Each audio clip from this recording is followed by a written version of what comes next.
Well, Luke and Danny, Thrill of It All is out soon, and I understand a lot has happened since the last all-new album from Thunder in 1994. Yeah, you could say that. Many things. We fired everyone. Okay. We fired our record company, we fired our manager, we fired our agent, we fired our lawyer, we fired our accountant, we fired everyone. We were just we had to be very careful that we didn't upset ourselves. What does it mean to you to have a new label and a new manager?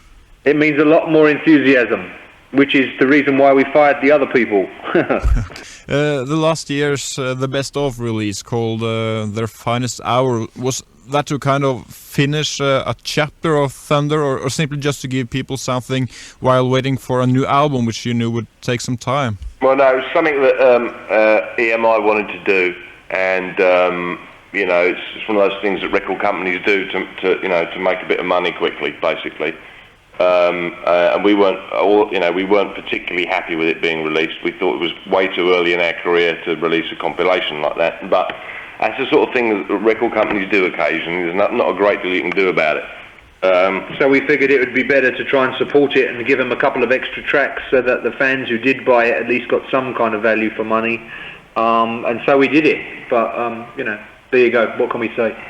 Did you consider to release a live album? No, well, the thing is with the live album, it's a similar thing really, is that we've recorded quite a few gigs down the years, and we've released odd tracks here and there. But to do a whole live album, I think you have to have released enough studio albums to have enough of a selection of material to do it properly. And we take a lot of pride in our live show. Thunder's a very good live band, and we don't. For us to put out a live album, we'd have to be really sure it was the right time to do it, and we'd got like our best performances on tape, and it takes a while to put all that together. You didn't spend much time in the studio this time compared to the previous albums. Did this bring more spontaneity into the music this time? Absolutely. Yeah, that was the whole reason. We did it by design. We decided that we didn't want to spend ages and ages not only writing the songs but recording the thing. So that way we would keep it as simple, as straightforward, and as quick as possible, so that we wouldn't worry too much about perfection. Do you think you will continue to do albums that way in the future? Yeah, I don't see why not. I mean, we kind of don't make any hard and fast rules, really. We just kind of do what feels natural at the time. So, I'm going to sleep in a minute.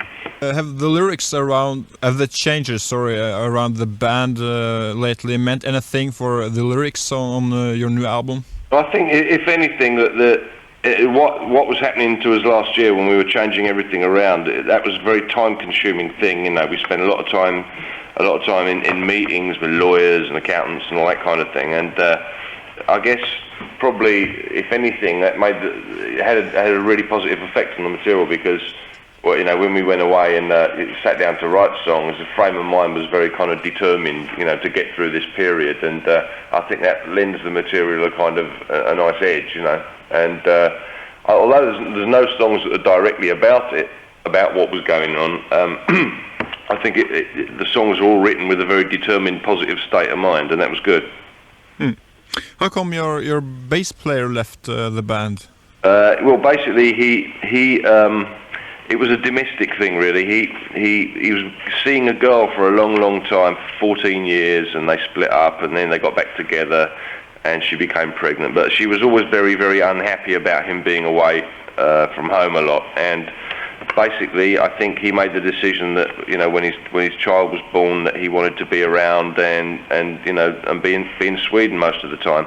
And of course, as you know, if you're in a rock band and you do a lot of touring's how you earn your living, then it's impossible to do both, I guess. Or he thought it was impossible for him to do it, and so reluctantly he left. I don't think he wanted to leave, and we didn't want him to leave either. So it was a bit sad, really. But there you go. Sometimes you got to make decisions about your life, How come you got a Swede to play bass in the first place? We couldn't find the right guy in England. That's the honest truth. We auditioned a lot of people, and we'd met Michael once in Sweden when we were up there on tour, and he rang up and asked if he could come down and play, and we tried a lot of people, and we thought, well, why not? We've tried loads of other people, and he came down and he fitted in straight away. And it's fairly easy to find somebody who's a great musician, but it's not always easy to find somebody who's the right guy. Have you found a new bass player yet? We have, yes. Okay, he's from. He's from England, okay. But we didn't know he existed until our drummer saw him playing somewhere in a club a little while ago, and said, "I think we should try this guy. I think he's really good." And he came down, and he was fine, I'd like to go back to your new album. There's a quite different track called Moonlight Club. What is the story behind that track? Well, it's a result of too many bottles of wine late one night, really. We often like to drink in the studio. It gives us inspiration, and sometimes the inspiration is for the wrong thing. We ended up. We did it really partly to annoy Michael, the ex-bass player, because he's a very big Black Sabbath fan. So occasionally we would do like Latin or samba versions of Black Sabbath songs, just to, like I say, just to get on his nerves. But so as a result, we always do it. We find it very funny to do that, and to change things around and do funny versions. And having done it, our engineer, who has a very wicked sense of humour, he recorded it and played it back, and we laughed. So we felt like it would be quite good fun to put it on the record. Okay, you've had some hits from your previous albums. Are there any potential hits on this new album, you think? Well, it's up to you. What do you think? Well, I like a lot of the songs. Have you released a single yet? No, we're going to. The first single is going to be "Don't Wait Up." Okay, and you'll shoot a video for it as well? We're about to do that in the next couple of weeks, yeah. We've seen you here in Norway a couple of times. Will you come back when you go on tour to promote this album? If there's going to be women at the gig, then we'll be there. Okay. Last time we played there were no women, which is why we're not coming back until we know there are.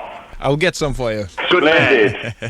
I saw you about 91 in a little club called Elm Street. Oh yeah, that was a great night. It's really enjoyed that show. I think it's the smallest place we've ever played in. So many lovely women as well. Yes, right. But it's a great atmosphere, Really good. What do you think of playing small clubs compared to venues?